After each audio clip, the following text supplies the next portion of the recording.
To kill the goose that lays golden eggs. काट की हांडी बार बार नहीं चढ़ती। ये इडियम्स कहावतें हमेशा रेलिवेंट रहती हैं। जो कभी दोस्त थे उनके बीच गहरी खाइयाँ नज़र आने लगी हैं, और जो दुश्मन थे वह दूरियां कम करने के लिए ब्रिज बना रहे हैं। दोस्तों, कैसे हैं आप सब लोग? आशा करता हूँ सब कुशल मंगल होंगे। आज के इस एडिशन में बात करेंगे CPEC यानी चाइना पाकिस्तान इकोनॉमिक कॉरिडोर की।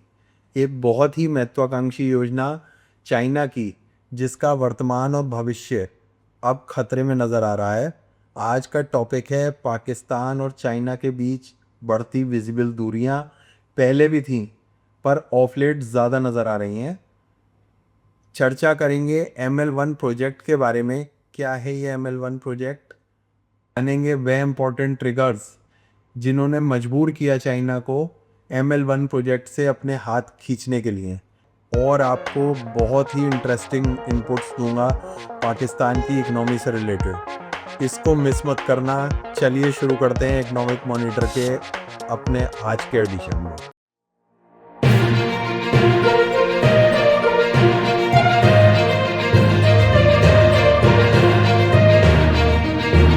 दोस्तों, CPC प्रोजेक्ट जब एग्रीमेंट साइन हुए थे चाइना और पाकिस्तान के बीच में, तो टोटल प्रोजेक्ट कॉस्ट प्रोजेक्ट की गई थी 46 बिलियन USD 2013 में। इसके टर्म्स एंड कंडीशन फाइनल हुए 2015 में। टोटल प्रोजेक्ट में क्या था? टोटल प्रोजेक्ट में था 3000 किलोमीटर का एक stretch between Gwadar port and Xinjiang region, जो चाइना में है। CPEC कॉरिडोर जो था वो sea and land based development plan था पाकिस्तान और चाइना का। जब तक ये प्रोजेक्ट इनिशिएशन स्टेज पर आया 2016 में, तो कॉस्ट री एस्टिमेशन हो गई $60 बिलियन की। फंड कौन कर रहा था ये? बट ऑब्वियस चीन। अब रिसेंट कॉस्ट एस्टिमेशन इसके पहुंच गए हैं 60 बिलियन प्लस। चाइना का वेस्टेड इंटरेस्ट था CPEC प्रोजेक्ट में, क्योंकि उनको डर था कि major imports and export route जो है इनका वो है स्ट्रेट ऑफ मलक्का से, जो वनरेबल हो जाता है इन वॉर लाइक सिचुएशन। यहाँ से 50% से भी ज़्यादा ट्रेड होता है चाइना का, इंपोर्ट एंड एक्सपोर्ट का और जाती चाइना को, क्योंकि काफ़ी नैरो रूट है ये। स्ट्रेट ऑफ मलक्का 800 किलोमीटर का स्ट्रेच है। ये कनेक्ट करता है इंडियन ओशन और पैसिफिक ओशन को। यहाँ चीन की प्रॉब्लम यह है कि एक ऐसी शानदार फ्लीट है उनके सामने जिससे अच्छे अच्छे पंगा नहीं लेना चाहते। वह है इंडियन नेवी की वॉरशिप्स एंड एयरक्राफ्ट्स, जो कांस्टेंट मॉनिटरिंग करते हैं इस स्ट्रेट की। ज्वाइंट नेवल एक्सरसाइजेज यहाँ होती रहती हैं अलोंग विद इंडोनेशियन नेवी। तो बेटर है एक ऐसा रूट बनाया जाए जो इस दिक्कत को दूर कर सके, बट दिक्कत ही यहीं से शुरू होती है। गवर्नमेंट और इन्वेस्टर्स फंड करते रहे इस प्रोजेक्ट को, पर पाकिस्तान के साथ प्रॉब्लम एक नहीं हजार हैं। पहली है पॉलिटिकल इनस्टेबिलिटी। कब कहाँ क्या चेंज हो जाए ये पाकिस्तान की आवाम को ही नहीं पता होता, तो चाइना के लिए पता करना तो बहुत ही दूर की कौड़ी थी ये। आप कब तक फंड करते रहोगे ऐसी इकोनॉमी में जहाँ इकोनॉमी ही नाम की है? मतलब पैसा डालते रहो, इन्वेस्टमेंट के रिटर्न्स कब आएंगे कुछ पता नहीं। फिर वन साइडेड मैंने इसलिए बोला क्योंकि ये वन साइडेड इन्वेस्टमेंट ही था। चाइना का वेस्टेड इंटरेस्ट है ना, तो चाइना ही सारे इन्वेस्टमेंट करे, चाइना ही इंफ्रास्ट्रक्चर डेवलप करे, चीन ही पोर्ट्स डेवलप करे, हमारी रेल लाइंस डेवलप करे, पावर एंड ट्रांसमिशन भी चाइना ही संभाले। इन्वेस्टमेंट के रिटर्न्स की जगह चीन को मिला डेट। मतलब चाइना ने जो लोन्स दिए पाकिस्तान को, वह उसको ही रिपे कर पाने में उसे मुश्किल हो रही है। ये पॉलिटिकल इंस्टेबिलिटी हो गई, डेट हो गया, ये तो दो एंगल है। उस पर सोने पर सुहागा है, चाइना के वर्कर्स ही सुरक्षित नहीं है पाकिस्तान में। क्या आपको पता है ग्वादर पोर्ट किस रीजन में आता है? ये है पाकिस्तान के बलूचिस्तान प्रोविंस में। यहाँ भाई BLA बैठी हुई है, बलूचिस्तान लिबरेशन आर्मी। तक का वीडियो दोस्तों कैसा लगा हो आपको? अगर पसंद आया हो तो इसको लाइक और सब्सक्राइब जरूर कर देना।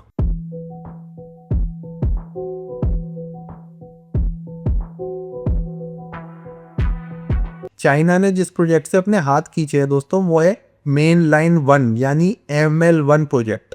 यह पार्ट है CPEC, China Pakistan economic corridor का।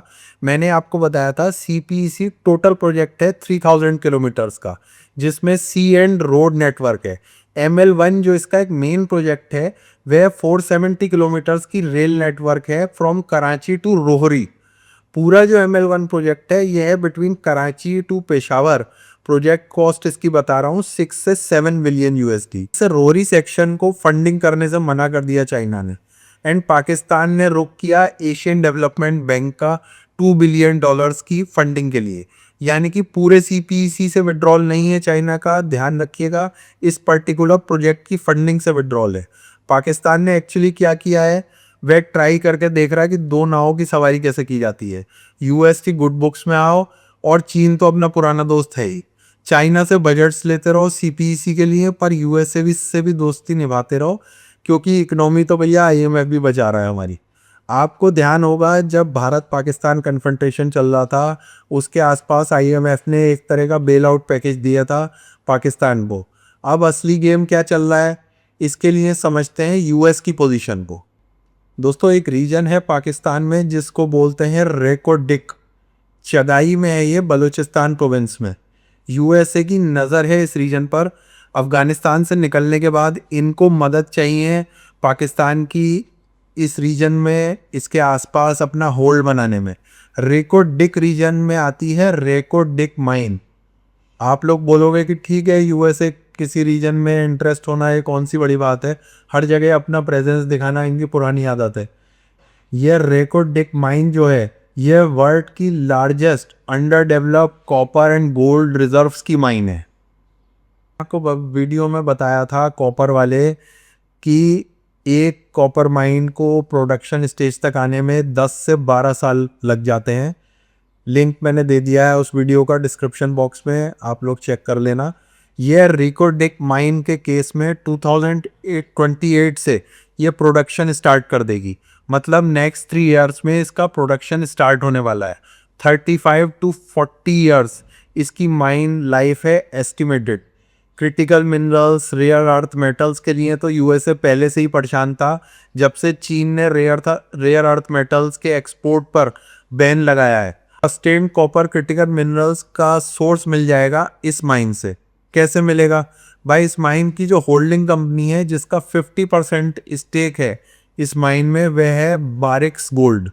बारिक्स गोल्ड का पहला नाम था अमेरिकन बारिक रिसोर्सेज। यह कंपनी वर्ल्ड की one of the largest gold mining की कंपनी है। यह कनाडा की कंपनी है, पर अपना काफ़ी सारा माइनिंग ये यूएसए के नेवेडा रीजन में करती है। हर साल एस्टिमेटेड मिनरल्स जो निकाले जाएंगे उसकी वैल्यू है लगभग 4 से 5 बिलियन $। अब बात करते हैं डेट सिचुएशन की पाकिस्तान की। चीन एंड यूएस दोनों से तो डेट लिया हुआ है पाकिस्तान ने।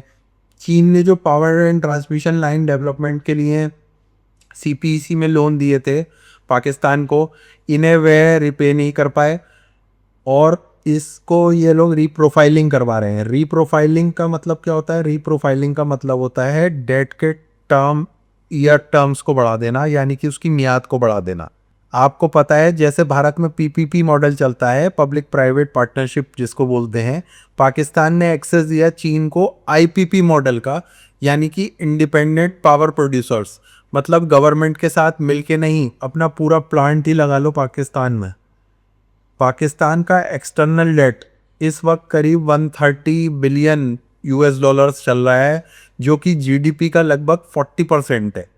हर साल इसे China, gulf countries, world bank और बॉन्ड होल्डर्स, अलग अलग लेंडर्स को रीपेमेंट करना है। ये चार्ट दिखा रहा है पाकिस्तान का IMF रीपेमेंट शेड्यूल 2025 से 29 तक। सिर्फ IMF का है ये। 2025 में रिपेमेंट काफ़ी कम है, लगभग 266 मिलियन SDR, जो कि स्पेशल ड्राइंग राइट्स बोलते हैं। सबसे बड़ा प्रेशर 2027 और 28 में है, जहां रिपेमेंट लगभग 1.63 बिलियन SDR और 1.74 बिलियन SDR तक पहुंच जाता है। IMF का दबाव है कि सरकार अपना बजट डेफिसिट करीब 4.9% ऑफ GDP तक कम करे, और इसके लिए हायर टैक्सेस और स्पेंडिंग कट्स करने होंगे पाकिस्तान को। यानी आने वाले 3 साल पाकिस्तान के रिपेमेंट के लिए सबसे मुश्किल दौर रहने वाला है। वीडियो दोस्तों कैसा लगा आपको, कमेंट और लाइक कर देना इसको। जय हिंद।